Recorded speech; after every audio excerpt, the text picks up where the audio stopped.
Welcome back to Sonoma Raceway here as we are getting set for qualifying for the Pirelli GT4 America's Sprint Championship. It's the FIA homologated and SRO homologated GT4 machinery.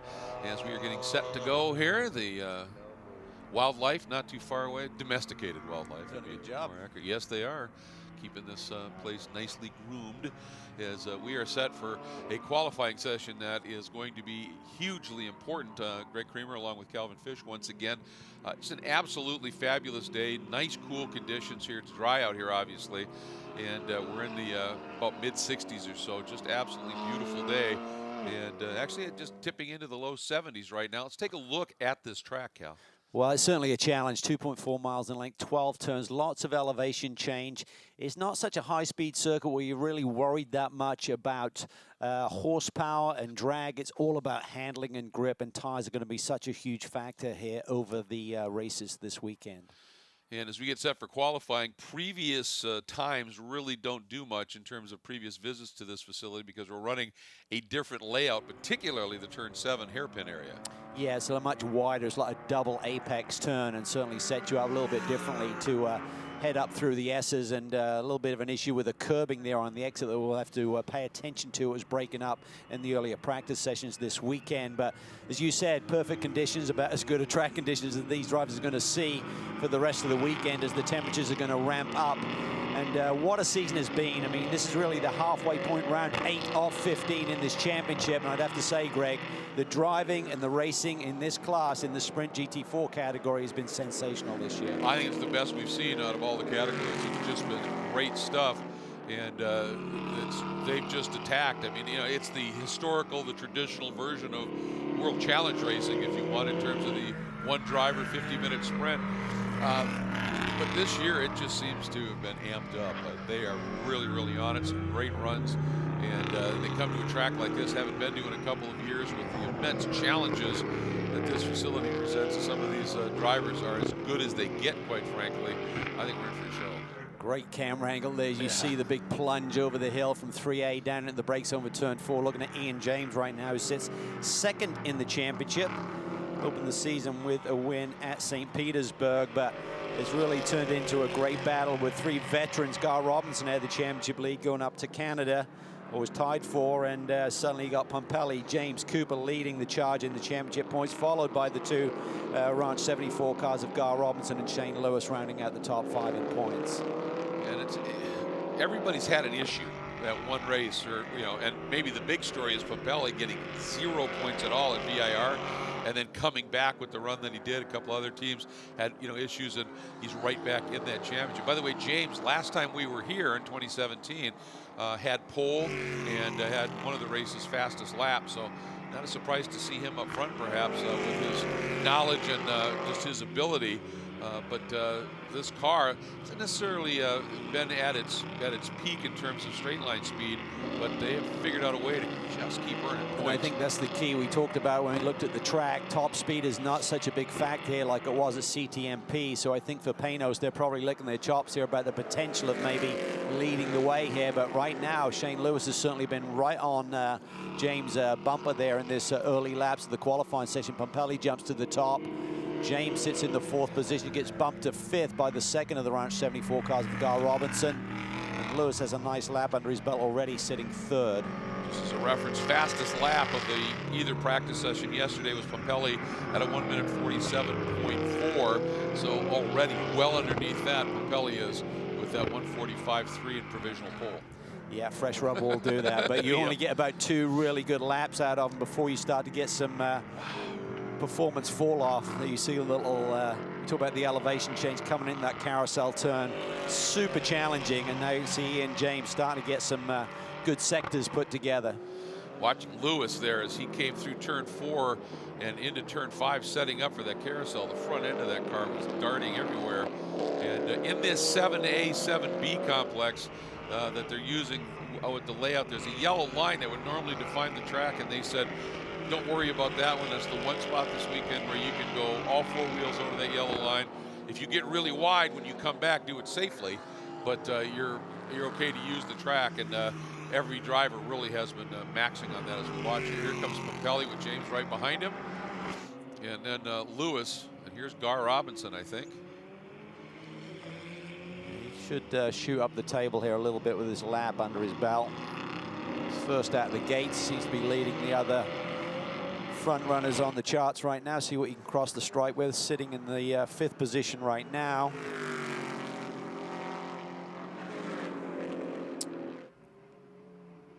He didn't make much of a jump, but James sure did.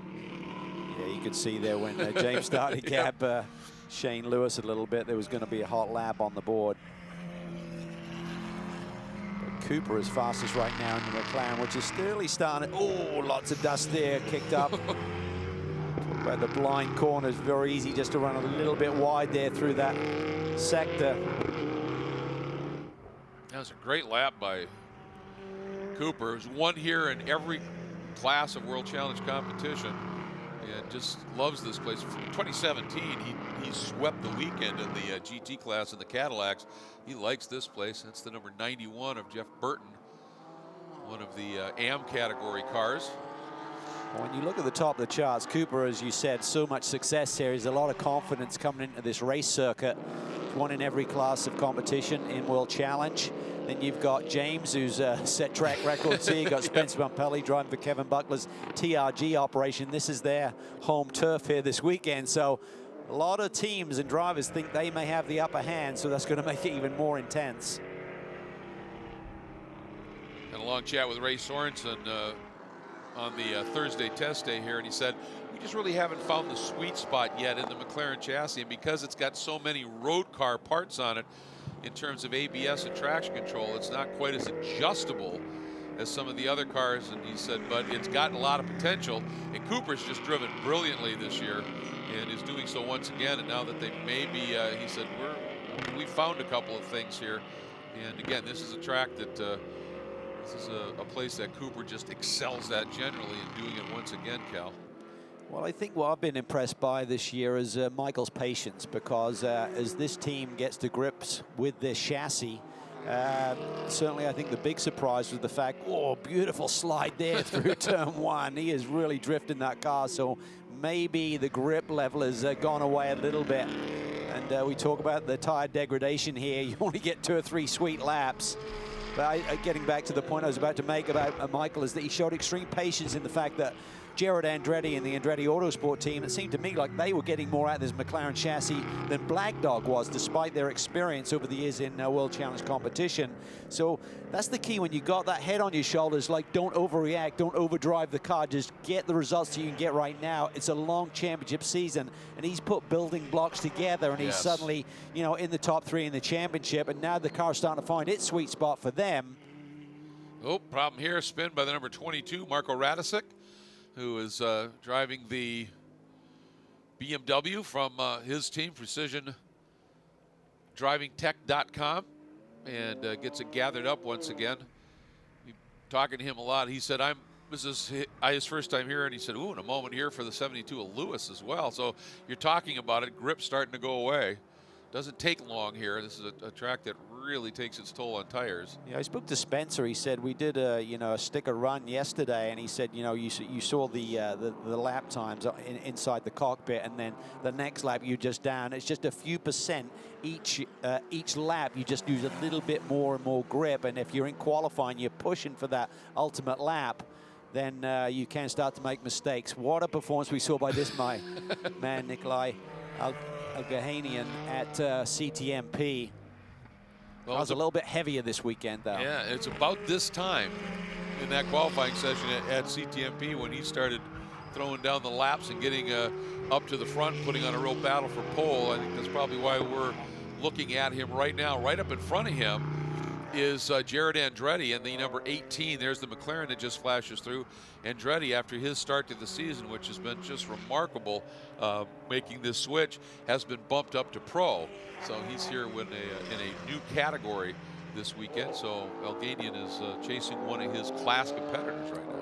Yeah, Jared's done such a tremendous job. I had a nice chat with him this morning when I was grabbing a coffee down at the SRO tent. And he's got a new teammate in the Sprint X race a little bit later this weekend with Colin Mullen. He said we're both running really good lap times, so they feel pretty confident about their opportunities this weekend. This is a team that is really just excelled in terms of getting the most out of this McLaren chassis. Spoke to Robin Pemberton, the team manager there. He said, we just got to start to execute a little bit. We ran a little bit shy on fuel at CTMP, really cost us a big result there. He just said the pace that we had in the race and the fuel we were burning, we just miscalculated. So he said, we've been shooting ourselves in the foot a little bit. Jarrett's doing a great job, and I think this team has been really impressive this year. They have to step up like that, and Jarrett just seems to have really taken to this GT4 platform as well. He does, and he was at Indy, ran the Freedom 100 in the Indy Lights car a couple of weeks ago. Just said, I need more time in a high downforce car, but I think he and his dad, John, have really laid out a great game plan for this young man. And what I've been impressed with, as much as his speed, is just his racecraft, his ability to get up on the wheel early in the races, and also withstand pressure. We saw him at VIR lead many laps with a lot more experienced drivers behind him, and he wasn't phased whatsoever. I think some of that, doesn't it, comes to the fact that the other cockpit he spends time in is a sprint car, and those are short races. You better be up on the wheel right now. And the other factor is his name. Yes, yes. There's something in those genes, there's no question. A great run here, and he showed great form leading one of the practice sessions. I think we have to give a nod to Mr. Brabham, who has just been really impressive here. That is not the new car from Porsche in terms of their Cayman GT4 platform.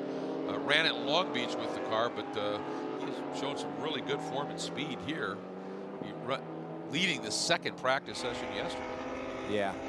Looking at those times at the top, it is really tight between the top three right now. Just over a tenth separating Cooper from Pompelli in third. Look here at the number 88. That's Henry Schmidt, the BMW of San Francisco.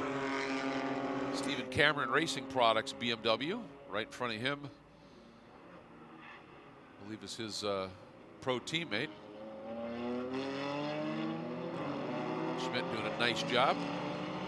Another team that's on their home turf, Steve Cameron Racing. Doing some double duty action this weekend as well, so getting lots of track time. Fastest of the AM competitors right now is the number 12 G3 Ian Lacey Racing Mustang of Drew Stavely.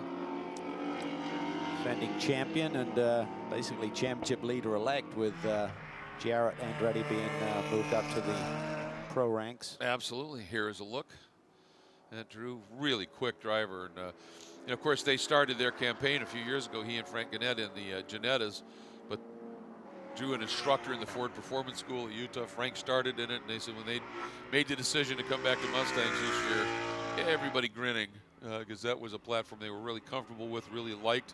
And Drew has been giving it a great ride, and Frank has been very impressive. Had a tremendous run in the Sprint X race at Canadian Tire Motorsport Park. Wow.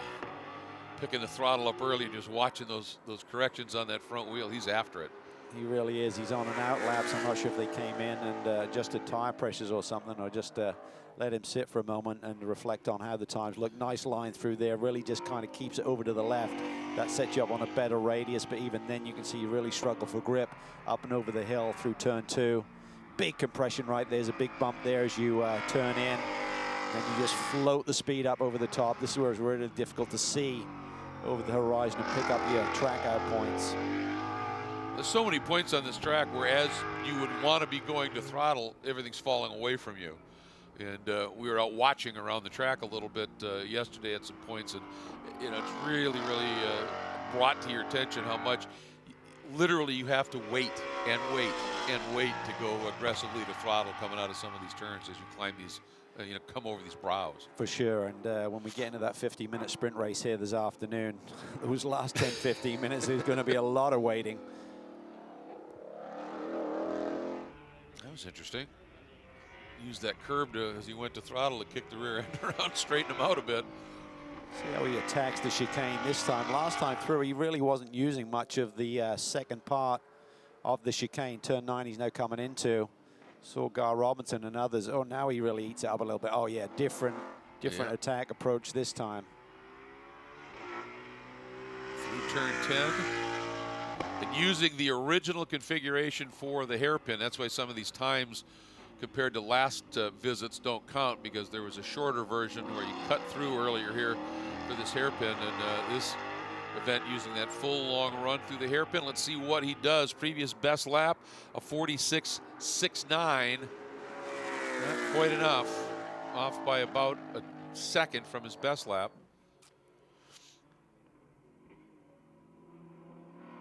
It's fun to watch him hustle these cars. So provisionally, Cooper, who has had amazing opening laps as this season has unfolded that have led into some good runs, but this is confirming here he has never qualified on the front row, so this provisional pole holds. This will be a big one for him. And as we said, just been super patient, Michael Cooper, in building his championship points to this stage in the game. Comes into this round in third, but knowing that they could now be finding a bit of a sweet spot. And there's a bit of a break after this race, and that was at the point in the season where Ray Sorensen said we need to get to and regroup. So if they can finish off this first half of the season, as I said, this is exactly the halfway point, round 8 of 15, and tighten up that points lead a little bit further, that should put them in a great shape if they can get some testing under their belt. Yes. And come out a little bit stronger for the second half of the year. Yeah, I think Tony Gable said we're going to do a deep dive into this McLaren during that break. Well, you know, the top 3 in points come in here separated by 8. Third was Cooper. Second was James Pompelli leading. And it is Cooper, James, and Pompelli at the sharp end of this field. This is going to be fun. It's going to be a good one, I think. And Brabham, again, very impressive with that 4th place run in the CRP entry from the Porsche. And then Lewis in the number 72 Camaro rounds out your top 5. Stavely in the G3 Ian Lacey Racing Mustang tops the AM ranks, 6th overall with a very solid run. Then Andretti and Elganian. And then 2nd in the AM category, 9th overall. He has been very impressive this year again. Alan Brynjolfsson in the number 7 Park Place Volt Lighting Porsche. And rounding out the top 10 is Gar Robinson in the 74 Ranch Resort number 74 Camaro. Tony Gaples 3rd in the AM category. Sean Quinlan 4th, and that was Sean in the sort of that orange and blue BMW, also from Steve Cameron Racing. And then an impressive run here, Cal. 5th in her first ever start in this championship in a pro race period. Aaron Vogel running the number 30 entry from Flying Lizard and ends up 5th in AM and up in 13th overall in a field of over 20 cars. That's a really strong performance on debut. All right, so that completes our qualifying for GT4 Sprint, but in just a few minutes we'll be back with GT4 Sprint X Split qualifying here at Sonoma. Don't go too far away.